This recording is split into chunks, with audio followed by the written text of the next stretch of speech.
Здравейте, казвам се Албена и съм мениджър на проект Творчески хъб, който е финансиран от Европейската програма Еразъм+. В проекта планираме осъществяването на обучителни филмчета от професионалните направления, свързани с сценичното изкуство на културните оператори.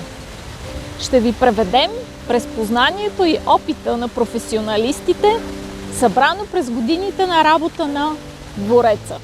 Проектът се изпълнява в партньорство от 7 организации от 5 европейски страни – България, Румъния, Гърция, Словения и Хърватия. Координатор на проекта е Event Production, а Национален дворец на културата е партньор в този проект. Проектът цели да създаде образователни ресурси за културните оператори в Европа, като подкрепи целенасочено сектор на сценичните изкуства и това, което стои зад тях – инженерите, техниците и творческите екипи. Основните теми, по които работим, са свързани с професионалните направления осветление, звук, аудиовизуални системи и излъчване на живо и творчески дейности. Ще създадем поредица от образователни филмчета за всяко едно от тези направления.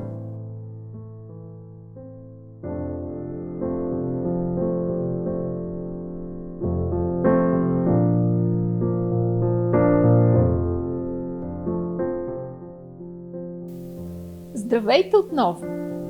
Започваме подготовката на видеообразователните филмчета в категория мултимедия, многокамерно заснемане, видеореализация и излъчване на живо.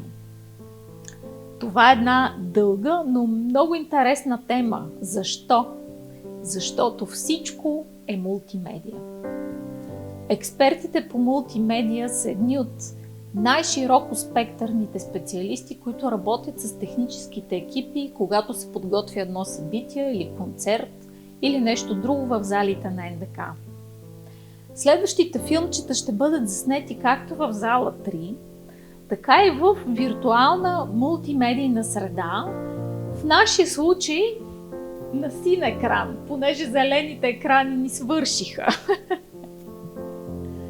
Зала 3 е една от гордостите на НДК, защото по време на председателството на България на Европейския съюз през 2018 година беше оборудвана с най-модерна мултимедийна техника и комуникации. В следващите серии ще ви запознаем с основите на мултимедията, многокамерното заснемане, видеореализацията и излъчване на живо. Приятно гледане!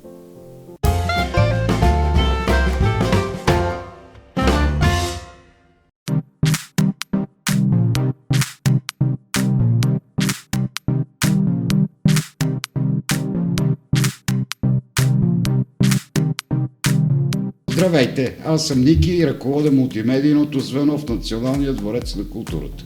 В днешната дигитална ера мултимедията се превърна в неразделна част от живота.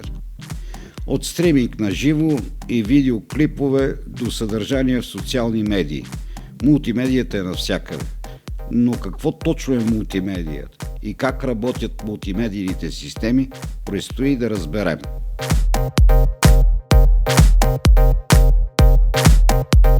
Мултимедията е интегрирането на различни видове медийни елементи, като текст, изображение, аудио, видео и графики в една презентация. В следващите няколко образователни филмчета ще покажем различни компоненти на мултимедията и техните приложения в различни области.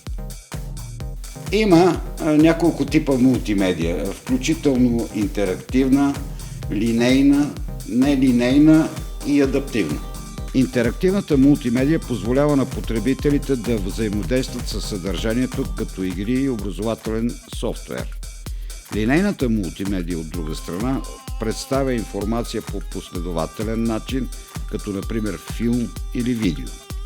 Нелинейната мултимедия, както подсказва името, позволява на потребителите да навигират в съдържанието в произволен ред, който предпочитат, като например уебсайт. Адаптивната мултимедия се адаптира към предпочитанията и избора на потребителя, като например системи за препоръки.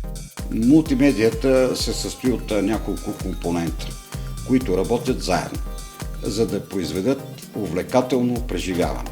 Тези компоненти включват текст, изображения, аудио, видео и графики.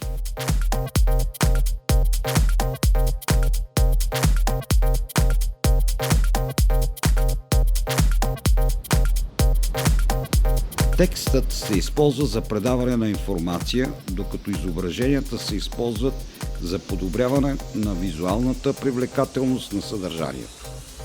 Аудиото и видеото добавят елемент на звук и движение, докато графиките се използват за създаване на визуални ефекти и анимации.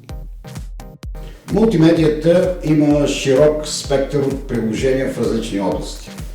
Ще ви запознаем конкретно с дейността, която извършваме като специалисти по мултимедийни системи в Националния дворец на културата.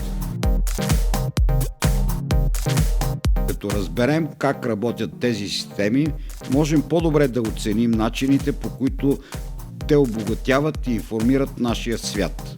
Като конгресен център, по подразбиране става ясно, че основната ни дейност е конгресно-конферентната.